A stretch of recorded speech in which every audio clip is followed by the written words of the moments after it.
Judge number 2 again, Miss Wilma Tan.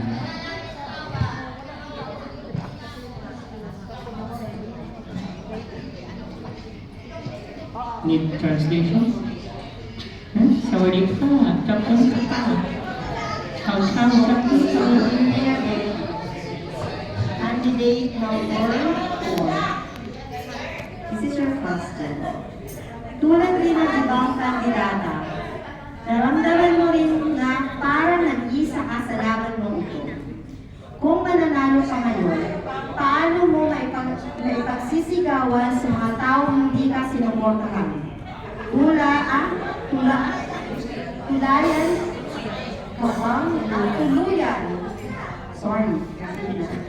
Tuluyan ka bang magagalit sa kanila at tatalikuran mo ang mga taong minsan mo nang maging parang kapamilya?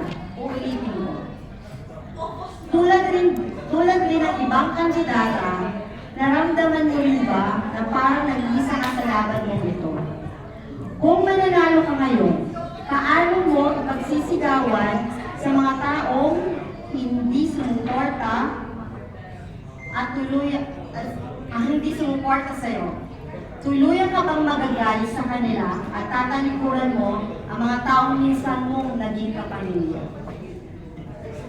Thank you for that question, Judge number 2. First of all, I would like to say thank you for the judge, friends, and guests na nandito ngayon na sumuporta sa STV 3rd anniversary, especially to our founder, aka Vicky, Titang Kika. At balikan ko po yung tanong mo. Kung hindi man sila o as I candidate, hindi ko naramdaman na mag-isa ko. Andito sila, dito yung founder, sumuporta pa rin. Kahit hindi sila sumuporta, patuloy pa rin ako tutupad ng pangarap ko na kasama sila kahit wala sila dito.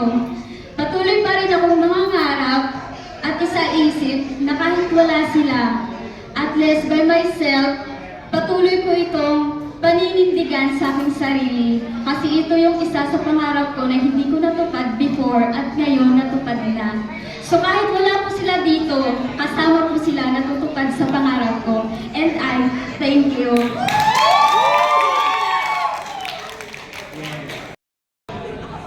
Mr. Darwin Kapay.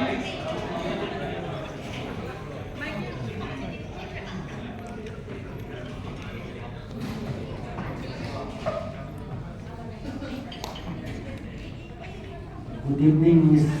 Catherine. This is your question. Dumating ka sa puntong gusto mo na tapusin ang buhay mo. Ano ang bagay na gumising sa iyo para mataiwan ka? Upang hindi ituloy ang pagwakas sana ng iyong buhay. At ano ang maaari mong ibahagi sa iba upang hindi rin nila balakid ang tulad ng binanak mo?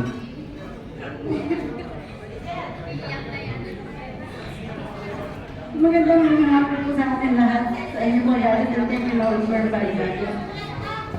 Actually, dumating po ako sa punto na halos titilig ko sa isang buhay. Dumating ako sa punto na wala na akong pakinggan, wala na akong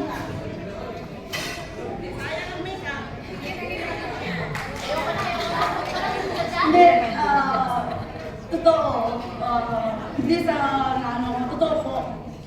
Halos patay yung nagpakamatay po ako. At nagpapasalamat po ako kay Maylin, sa aking best friend.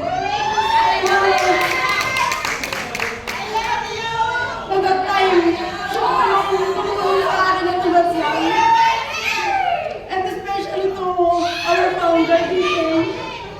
Kasi po yung paunawa sa akin na buhay na hindi hanggang sinulaan.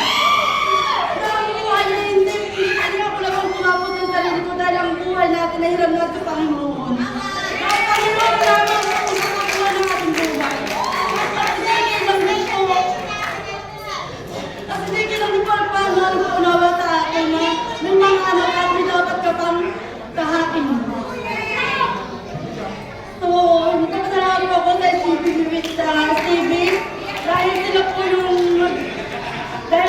ang laki nag-iisa. Sila po yung lumahat sa akin. Sila po yung kumapong sa akin. Sila po yung naging pamilya ko dito. Kaya maraming salamat sa inyo lahat. At lalo po kay DK, kay Wonder DK. Maraming salamat. Si candidate number 5. Alam mo, kaso di ba yun? May we call ang candidate number 6. 7. Number 7. Number 7. Okay, this is your question then. Sa nakalipas na ilang linggo, nagpa-doktor ka daw at nalaman mo na kung ano iyong hinaharap na problema pang kalusugan. Ngayon, alam mo na, ay maaaring alam mo na din ang mga bawal sa iyo. Isa na dito ang ano. Paano mo ngayon tatanggapin na bawal ito sa iyo? Ipagpapatuloy mo ba ang pag-inom nito o itigil mo na kahit na iyong paniniwala alam is life? Ala ka isla. Gusto mo ba dito? Hindi ko ba? Malinaw na ako. Okay. Thank you for the wonderful question, Miss Chair.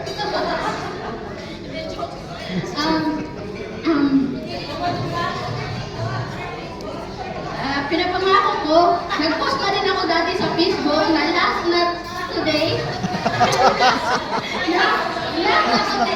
Last na today ang pag-iinom ko. Seryoso man yan, oy.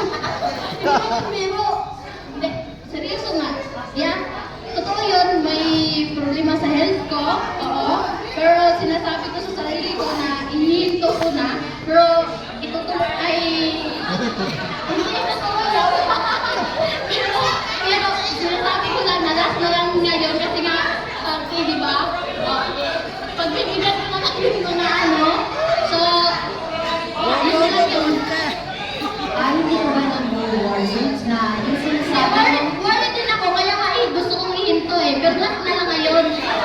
Mag-ihinto na kumilit ko na last na lang ngayon. Yun na lang yun. Thank you. Yun na lang yun. Tama ko sa'yo, board. Kumusta ko na candidate number 8?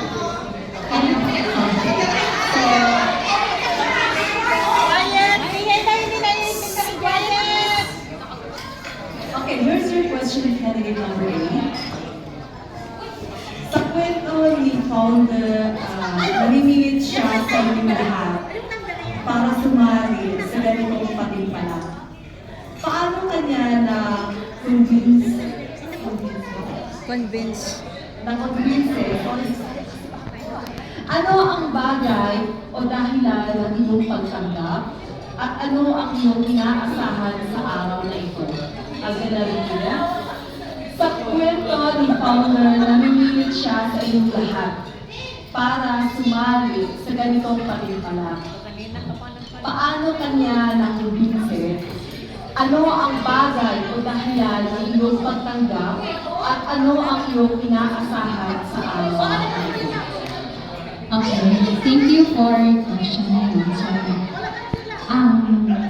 Pagkumbinsi sa akin ng aking inay na si Ritang ay isang makabuluhan para sa buhay ko.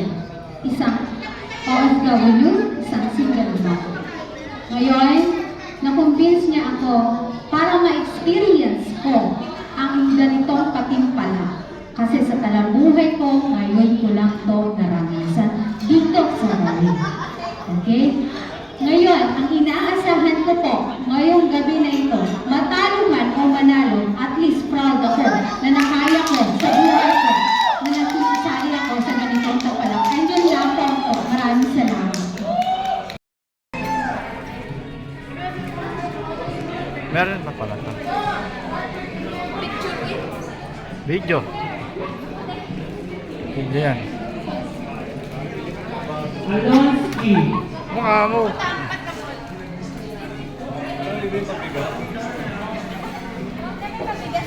Walang bigas?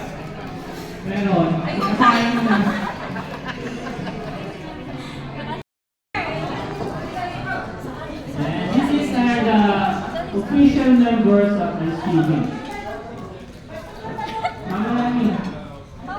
And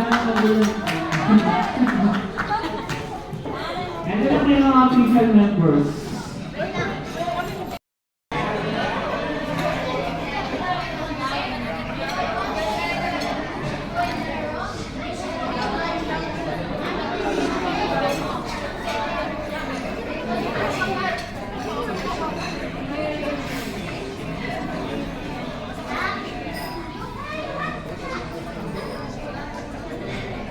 And now, when we call on again our candidates for